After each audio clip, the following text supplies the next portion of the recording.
Fidèles téléspectateurs de Parole Créatrice Info, que le Seigneur vous bénisse richement. Nous sommes heureux de nous retrouver en cette nouvelle année, en ce mois de février, pour votre émission La Vision des âmes perdues. Et c'est cette émission à caractère évangélique, cette émission-là, qui, au travers de la voix de Dieu pour notre génération, amène l'évangile aux pécheurs. Le Seigneur a dit sa dernière commission qu'il a faite sur la terre dans Matthieu chapitre 28, aller partout la terre et prêcher la bonne nouvelle. Alors, celui qui croira et qui sera baptisé sera sauvé, et celui qui ne croira pas sera condamné. Alors, qu'est-ce qui nous sauve? C'est notre foi dans la parole. Qu'est-ce qui nous sauve? C'est notre foi dans le Seigneur Jésus-Christ.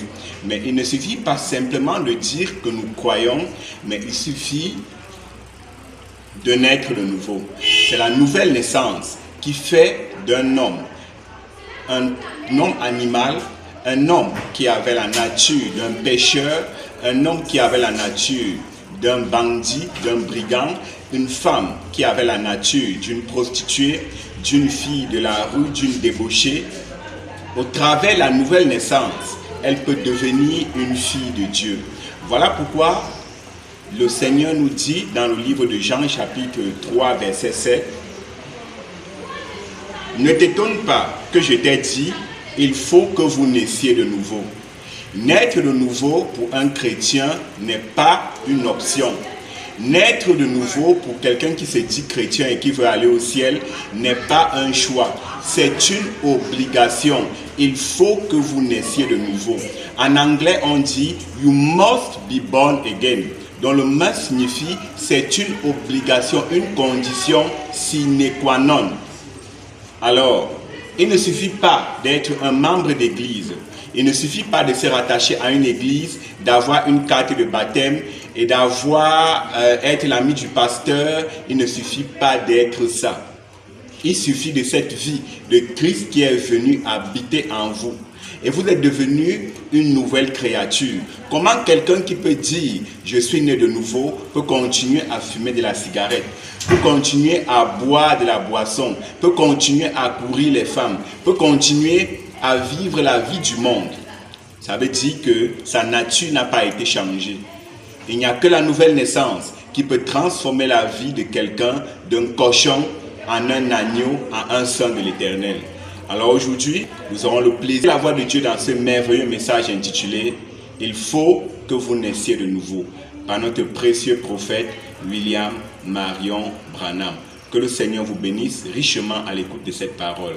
Eh bien, je pensais ce matin, compte tenu du fait que c'est le Nouvel An, j'ai pensé que ce serait peut-être bien de remettre mon message de Nouvel An à ce soir et de revenir ici à des passages de l'Écriture pour l'école du dimanche. Prendre pour sujet l'un des thèmes les plus vitaux de la Bible, à ma connaissance, et en parler pendant quelques instants. It's a doctrine that our Lord preached first. The first doctrine that Jesus preached. And I suppose it would be good to make it our first year's teaching. C'est une doctrine que notre Seigneur a été le premier à prêcher, la première doctrine que Jésus a prêchée, et je crois qu'il serait bon d'en faire notre première leçon de l'année. Now, is it cool for any of you? Raise up your hand, feel a little chilly. I thought I felt it up here. Doc, wherever you are, kind of turn the furnace up just a little, because I feel it here moving around. I know you're bound to out there, some of you people, especially with the children. Bon, trouvez-vous qu'il fait frais? Levez la main si vous avez un peu froid. Je me disais bien que j'avais senti ça par ici. Doc, où que tu te trouves, augmente un peu la température de la chaudière, parce que je sens ce courant d'air froid. Je suis sûr que certains d'entre vous, là-bas, vous le sentez aussi, surtout ceux qui ont des enfants. Now, let us turn in our Bibles this morning to Ephesians, the 4th chapter of Ephesians. And let's begin reading at the the 11th verse of the 4th chapter of Ephesians. And then we're going to turn from there to John 3, 1:12. And read two places in the scripture. Maintenant, prenons nos Bibles ce matin dans Éphésiens, au chapitre 4 d'Éphésiens, et commençons à lire au verset 11. Au verset 11 du chapitre 4 d'Éphésiens. Et ensuite, de là, nous prendrons Jean 3, 1 à 12. Nous lirons donc deux passages de l'Écriture. Reading now from the 4th chapter of Ephesians, the 11th verse beginning, and he gave some apostles, and some prophets, some evangelists, and some pastors and teachers, for the perfecting of the saints, for the working of the ministry, for the edifying of the body of Christ. Je lis maintenant le chapitre 4 d'Éphésiens, en commençant au verset 11. Et il a donné les uns comme apôtres, les autres comme prophètes, les autres comme évangélistes, les autres comme pasteurs et docteurs, pour le perfectionnement des saints, en vue de l'œuvre du ministère et de l'édification du corps de Christ. Till we all come into unity of the faith and of the knowledge of the Son of God, unto a perfect man, unto the measure of the stature of the fullness of Christ. Jusqu'à ce que nous soyons tous parvenus à l'unité de la foi et de la connaissance du Fils de Dieu. L'état d'homme fait, à l'état d'homme fait, à la mesure de la stature parfaite de Christ. That we henceforth be no more children, tossed to and fro, and carried about with every wind of doctrine, by the sleight of man and cunning craftiness, whereby they lie in wait to deceive. Afin que nous ne soyons plus des enfants flottant et emportés à tout vent de doctrine, par la tromperie des hommes, par leur ruse dans les moyens de séduction. But speaking the truth in love, may grow up unto him in all things, which is the head, even Christ. Mais que, professant la vérité dans l'amour, nous croissions à tous égards en celui qui est le chef, Christ. For whom the whole body is fitly joined together and compact by that which every joint supplieth according to the effectual working in the measure of every part, making increase of the body unto the edifying of itself in love. C'est de lui, et grâce à tous les liens de son assistance, que tout le corps, bien coordonné et formant un solide assemblage, tire son accroissement selon la force qui convient à chacune de ses parties, et s'édifie lui-même dans l'amour. Now, I read that so that it'll give you something to study on after you get home. Now, I'll read my text from John 3, a very familiar scripture. Bon, j'ai lu ceci pour que ça vous donne matière à étudier une fois chez vous. Maintenant, je vais lire mon texte dans Jean 3, un passage de l'Écriture qui nous est très familier. And there was a man of the Pharisees named Nicodemus, a ruler of the Jews. The same came to Jesus by night and said unto him, Rabbi, we know that thou art a teacher come from God.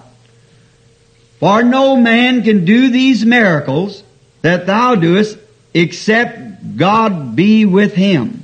Et il y eut un homme d'entre les pharisiens, nommé Nicodème, un chef des Juifs, qui vint, lui, auprès de Jésus de nuit, et lui dit, Rabbi, nous savons que tu es un docteur venu de Dieu, car personne ne peut faire ces miracles que tu fais, si Dieu n'est avec lui. Jesus answered and said unto him, Verily, verily, I say unto thee, except a man be born again, he cannot see the kingdom of God. Nicodemus said unto him, How can a man be born when he is old? Can he enter the second time into his mother's womb and be born? Jésus lui répondit, en vérité, je te le dis, si un homme ne naît de nouveau, il ne peut voir le royaume de Dieu. Nicodème lui dit, comment un homme peut-il naître quand il est vieux? Peut-il rentrer dans le sein de sa mère et naître? Jesus answered, Verily, verily, I say unto thee, except a man be born of water and of spirit, he cannot enter into the kingdom of God. That which is born of flesh is of flesh, and that which is born of spirit is spirit. Marvel not that I say unto thee, you must be born again. Jésus lui répondit, en vérité, je te le dis, si un homme ne naît d'eau et d'esprit, il ne peut entrer dans le royaume de Dieu. Ce qui est né de chair est de la chair, et ce qui est né de esprit est esprit. Ne t'étonne pas que je t'ai dit, il faut que vous naissiez de nouveau. The wind bloweth where it listeth, thou hearest the sound thereof, but cannot tell whence it cometh or where it goeth. So is everyone that is born of the Spirit. Le vent souffle où il veut, et tu en entends le bruit, mais tu ne sais d'où il vient, ni où il va. Il en est ainsi de tout homme qui est né de l'Esprit. Nicodemus answered and said unto him, How can these things be? Jesus answered and said unto him, Art thou a master of Israel, and knowest not these things? Nicodème lui dit, comment cela peut-il se faire? Jésus lui répondit, tu es le docteur d'Israël, et tu ne sais pas ces choses? Verily, verily, I say unto thee, we speak that which we do know, and testify that which we have seen, and you perceive not our witness. If I have told you earthly things, and you believe not, how shall ye believe if I tell you heavenly things? En vérité, je te le dis. Nous disons ce que nous savons, et nous rendons témoignage de ce que nous avons vu. Et vous ne percevez pas notre témoignage. Si vous ne croyez pas quand je vous ai parlé des choses terrestres, comment croirez-vous quand je vous parlerai des choses célestes? Now, God bless His word. Maintenant, que Dieu bénisse sa parole. And I want to take the subject this morning of Jesus' first doctrine. The first doctrine of Jesus was you must be born again. That was His first doctrine. Et ce matin, je veux prendre pour sujet la première doctrine de Jésus. La première doctrine de Jésus, c'était « Il faut que vous naissiez de nouveau ». C'était sa première doctrine. Now, in a way of Sunday school, so that I won't preach and horse myself up for the night, I have thought in my heart that this is something that it seems puzzling, and to the people, we hear so much about it all the time. Bon, je vais apporter cela comme une leçon d'école du dimanche. Comme ça, je ne vais pas prêcher et m'enrouer la voix pour ce soir. Et j'ai pensé dans mon cœur que c'est là quelque chose qui n'est pas très clair pour les gens. On en entend tellement parler tout le temps. And I thought it would be good this morning if we just search this subject through, clear it out. And that's the first beginning. You must be born again. And it's a very deep one. Et j'ai pensé que ce serait bien ce matin si on étudiait ce sujet à fond pour le rendre clair. Et ça, c'est la première des choses. Il faut que vous naissiez de nouveau. Et c'est un sujet vraiment profond. And we we find out that there's so many different meanings that people put to it. Nearly all churches say that you must be born again, but each one has their different interpretations to that. What it means to be born again. Et nous découvrons qu'il y a beaucoup de significations différentes que les gens donnent à cela. Presque toutes les églises disent qu'il faut que vous naissiez de nouveau. Mais chacune d'elles a ses différentes interprétations sur le sujet, sur ce que naître de nouveau signifie. I might go to the Methodist church this morning, they say, we believe that you must be born again. How do you interpret it? I go to the Baptist church and we believe you must be born again. How do you interpret it? Je pourrais me rendre à l'église méthodiste ce matin. Eux, ils disent, nous croyons qu'il faut que vous naissiez de nouveau. Quelle interprétation donnez-vous à cela? Si je me rends à l'église baptiste, et nous croyons qu'il faut que vous naissiez de nouveau. Quelle interprétation donnez-vous à cela? And I would go to each church and we'd find, if we went to all the 900 different denominational churches, there would be 900 different interpretations. Et si je me rendais dans chacune de ces églises, on trouverait, si on se rendait dans toutes les 900 différentes dénominations, il y aurait 900 interprétations différentes. So seeing that there is so many different interpretations and yet a Bible doctrine, there must be and is a truth somewhere. Alors, étant donné qu'il existe tellement d'interprétations différentes, et pourtant une seule doctrine de la Bible, il doit bien y avoir une vérité quelque part, et c'est le cas. So, now remember, it didn't say you ought to be born again, but you must. Now we as English-speaking people understand what the word must means. That is, it's absolutely you've got to do it. And it's a must. Not you ought to, you'd be better off if you did, but you must be born again. Eh bien, maintenant, souvenez-vous, il n'est pas dit « il serait souhaitable que vous naissiez de nouveau », mais « il faut ». Maintenant, nous les anglophones, nous comprenons ce que le mot « must » veut dire. C'est que vous êtes absolument tenu de le faire. Voyez, c'est une nécessité absolue. Non pas « ce serait souhaitable », vous seriez beaucoup mieux ainsi, mais il faut que vous naissiez de nouveau. Oh, if we could just take that word this morning and break it down, what it means. How that it's totally impossible. And then if it's that essential and that great that is totally impossible to enter the kingdom of heaven or even see it until you're born again, and so many different interpretations of that word, born again, we ought to seek it out with all of our heart. Amen. To find out what it means. Oh, si nous pouvions prendre ce terme ce matin et en décortiquer le sens, voir qu'il est totalement impossible.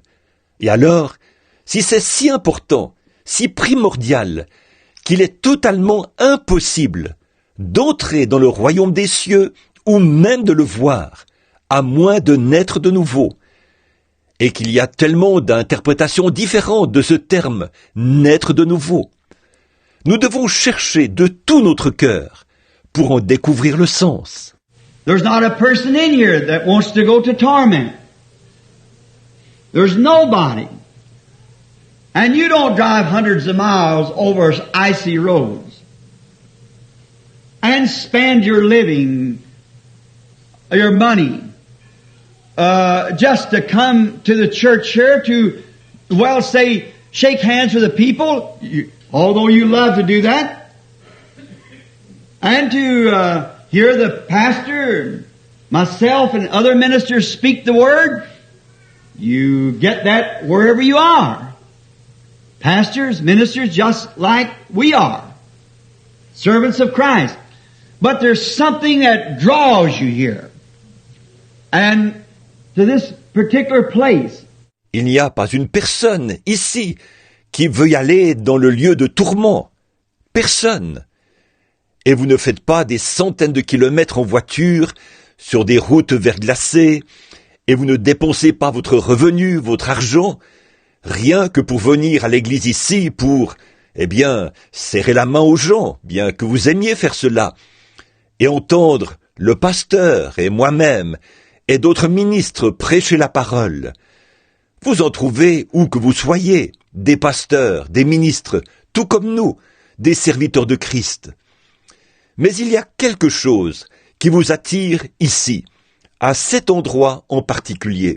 Therefore, it's the duty of we as pastors to see that this flock is fed and fed right. Because God Almighty will require your blood at our hands. Amen. At the day of the judgment, we'll answer for you. Alors, il est de notre devoir, en tant que pasteur, de veiller à ce que le troupeau soit nourri, et qu'il soit nourri correctement. Parce que le Dieu Tout-Puissant nous redemandera votre sang. Et au jour du jugement, nous aurons à rendre des comptes pour vous. So seeing this great, tremendous responsibility that's placed upon us, and God has given us people who love us and come to hear us, then we should spend our time constantly watching for your souls. Alors, en voyant cette énorme responsabilité qui repose sur nous, et puisque Dieu nous a donné des gens qui nous aiment et qui viennent nous écouter, nous devrions passer notre temps à veiller sans relâche sur vos âmes. And when the first little thing we see raising up, it's not right, it's our duty to come to that person because we are shepherds watching that sheep. Et dès lors que nous voyons surgir la moindre chose qui n'est pas en ordre, il est de notre devoir d'aller voir cette personne, puisque nous sommes des bergers qui veillent sur cette brebis. And if I see that sheep eating on a weed that will kill it, I better drive it away from that weed. Jerk the weed right away from it so it cannot get to it because it'll kill the sheep. Et si je vois cette brebis manger une mauvaise herbe qui la tuera, je ferai mieux de l'éloigner de cette mauvaise herbe, lui arracher cette mauvaise herbe, afin qu'elle ne puisse pas l'atteindre, parce que ça tuerait la brebis. And there is known in the western countries a weed that an animal can eat. It's called local weed. I don't know whether anybody ever heard of it or not. Local weed, yes. A horse can eat that and you just can't do nothing with him. Il existe, dans les régions de l'Ouest, une mauvaise herbe qu'un animal mange. On l'appelle l'herbe loco. Je ne sais pas si quelqu'un ici a déjà entendu parler de ça ou pas. L'herbe loco. Oui. Si un cheval en mange, vous ne pouvez plus rien faire avec lui. He just becomes an outlaw. You can't put a saddle on him and you can't do nothing with him. It's called local weed. And you must keep your stock away from that weed. Il devient complètement rebelle. Vous ne pouvez pas lui mettre de sel. Vous ne pouvez rien faire avec lui. On l'appelle l'herbe loco. Et il faut que vous teniez votre bétail éloigné de cette mauvaise herbe. And if it'll cause a horse to eat something, it'll eat something that throws him into this condition, into this spasm, why, you would be a very poor cowboy to let your horse eat a weed, local weed. It shows that you don't care. Et si ça peut amener un cheval à manger quelque chose, ou plutôt, si un cheval, s'il peut manger quelque chose qui le met dans cet état, qui provoque ses accès de folie, Eh bien, vous seriez un bien piètre cow-boy si vous laissiez votre cheval manger une mauvaise herbe, cette herbe loco. Cela montre que ça vous est égal. And a real pastor, a real servant of Christ, will be a poor example of Christ to see the sheep eat something that's going to drive him away or make him an outlaw before God, a breaker of His Word, a breaker of His commandments. You shouldn't do that. You should watch that very closely. Et un véritable pasteur, un véritable serviteur de Christ, serait un piètre exemple de Christ s'il regardait la brebis manger quelque chose qui la ferait s'éloigner ou qui ferait d'elle une rebelle devant Dieu, une violatrice de la parole, une violatrice de ses commandements. Vous ne devriez pas faire cela. Vous devriez surveiller cela de très près. So, this great doctrine of Jesus, it's wrote here before us in the Bible, you must be born again. There is so many different versions of it, as I have said before. Now, I thought this morning, for the sake of many who's been asking me what it meant and how could they become a real Christian. Donc, cette grande doctrine de Jésus, inscrite ici sous nos yeux dans la Bible, il faut que vous naissiez de nouveau.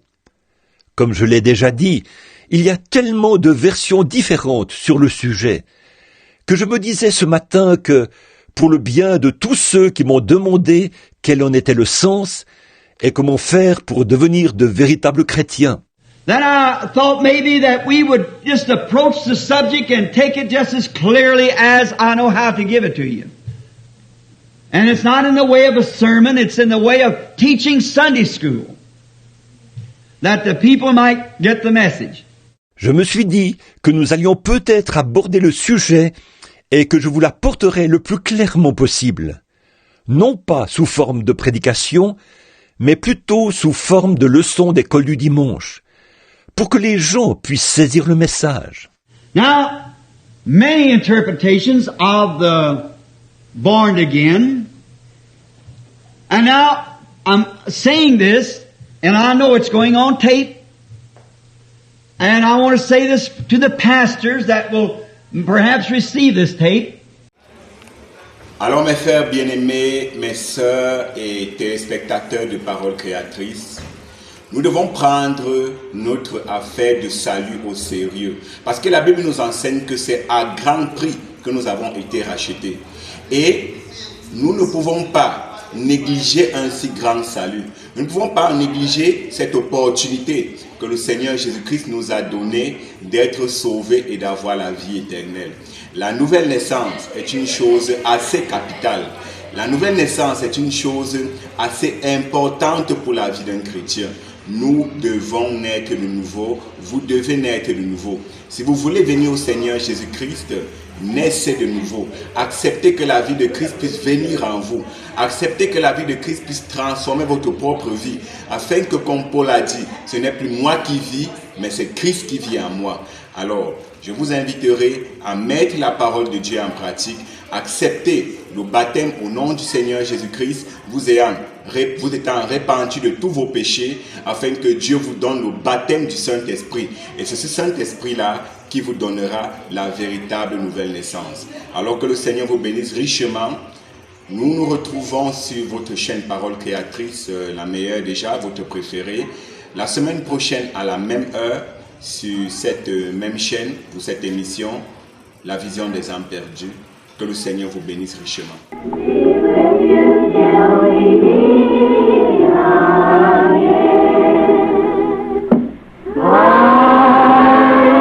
Que par son conseil, il vous guide, vous soutienne.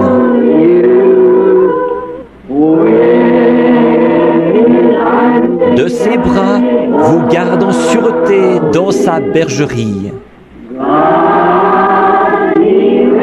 Dieu soit avec vous jusqu'à ce que nous nous revoyions.